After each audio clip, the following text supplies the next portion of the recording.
Hello friends, welcome back to my YouTube channel. जैसे कि आप थंबनेल से पढ़ पा रहे हो कि फिक्स डिपॉजिट लिमिट यानी कि एफडी है वो एक बहुत ही सेफ इन्वेस्टमेंट ऑप्शन माना जाता है।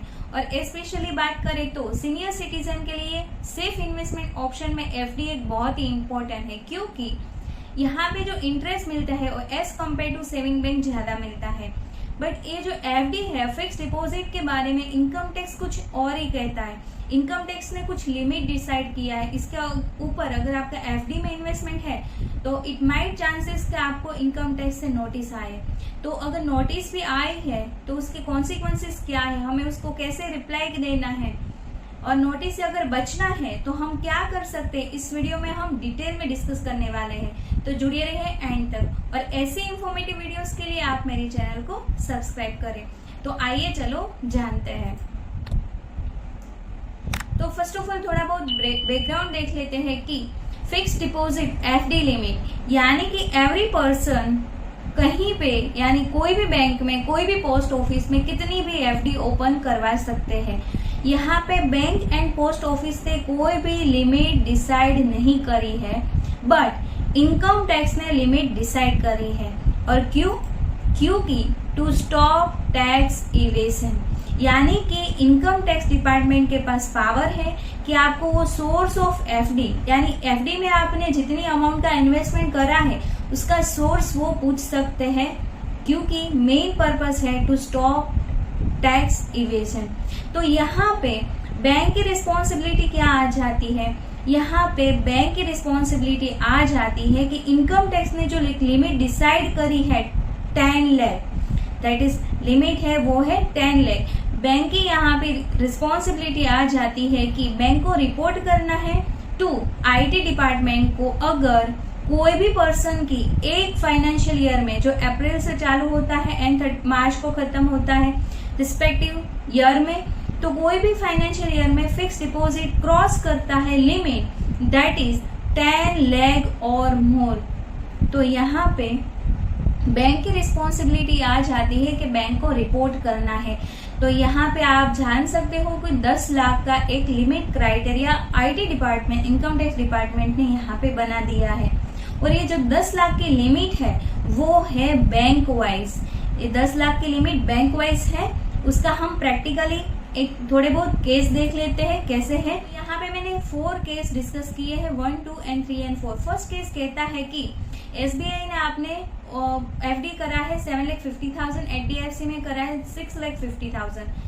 तो यहाँ पे दोनों केस में 10 लाख से ज्यादा नहीं है, तो यहाँ पे बैंक की रिस्पॉन्सिबिलिटी नहीं आती है, ड्यूटी नहीं आती है कि उसको रिपोर्ट करना है। केस 2 11 लाख एंड 2,50,000, यहाँ पे 10 लाख से ज्यादा है तो यस, यहाँ पे नो। थर्ड केस दोनों केस में 10 लाख से ज्यादा है तो रिपोर्टिंग यस।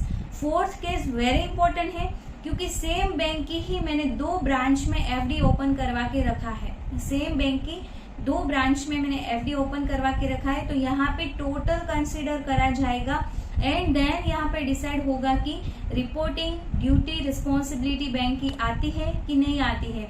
तो इस केस में एसबीआई इनकम टैक्स को इन्फॉर्म करेगा, रिपोर्ट करेगा कि सो एंड सो पर्सन के 13 लाख की एफडी का अमाउंट है। जैसे हमने देखा कि यस बैंक ने रिपोर्ट कर दिया है इनकम टैक्स डिपार्टमेंट को, तो यहाँ पे सॉल्यूशंस क्या है, तो यहाँ पे सॉल्यूशन है कि आपने आईटीआर फाइल करना इस केस में बहुत ही मैंडेटरी हो जाता है with proper source of fund or justifying the transactions, यानी कि जितनी भी अमाउंट का आपने एफडी ओपन करवा के रखा है उतना सोर्स ऑफ फंड जस्टिफाइड हो सके, उतना आपका रिटर्न कंपेटेबल होना चाहिए कि आपका जो भी एफडी इन्वेस्टमेंट है उसको जस्टिफाई कर सके।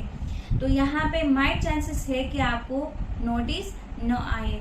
तो बेसिक यही है कि आपको प्रॉपर इंफॉर्मेशन के साथ आपका इनकम टैक्स रिटर्न फाइल करना है जो आपका सोर्स ऑफ फंड जस्टिफाई कर सके आपकी एफडी अमाउंट। तो ये है। एंड देन सेकेंड है, ऐसा भी हो सकता है किसी ने आईटीआर नहीं भी फाइल किया हो यस, तो यहाँ पे भी चांसेस पॉसिबिलिटी बढ़ जाती है कि आपको रिसीव हुए नोटिस, उसमें लिखा है कि non filing of income tax return, यानी नॉन फाइलर के आपको इनकम टैक्स की नोटिस आ सकती है। एंड आपको और पूछा भी जा सकता है कि आपका सोर्स ऑफ फिक्स डिपॉजिट क्या है, अपने फिक्स डिपॉजिट में जो इन्वेस्टमेंट करा है उसका पैसा कहाँ से आया है, पूरा यहाँ पे नोटिस में आपको पूछा जा सकता है। तो यहाँ पे मेक श्योर करना है कि आपका जो भी इनकम टैक्स का रिटर्न है वो प्रॉपर इन्फॉर्मेशन के साथ फिल होए, जो आपके ट्रांजेक्शन है उसको जस्टिफाई कर सके, ये किए हैं। एंड दूसरा है मोस्ट फॉर सीनियर सिटीजन को भी ये खास ध्यान में रखनी बात है कि आप उनका रिटर्न प्रॉपर इन्फॉर्मेशन के साथ फाइल हुए। एंड एक और है कि आपकी जो भी एफडीज है उसको आप स्प्लिट कर दो, यानी कि एक ही बैंक में आप इन्वेस्ट ना करो, अलग अलग बैंक में इन्वेस्टमेंट करो, ताकि पूरी एफडी का जो अमाउंट है वो 10 लाख से कम रहे एंड आपके नोटिस आने के चांसेस से आप बच सकते हो। तो I hope this information is useful. ऐसे इंफॉर्मेटिव वीडियोस के लिए आप मेरे चैनल को सब्सक्राइब करें। Thank you for watching. मिलते हैं नेक्स्ट वीडियो में। Till then stay healthy, stay wealthy. Thank you for watching. Thank you.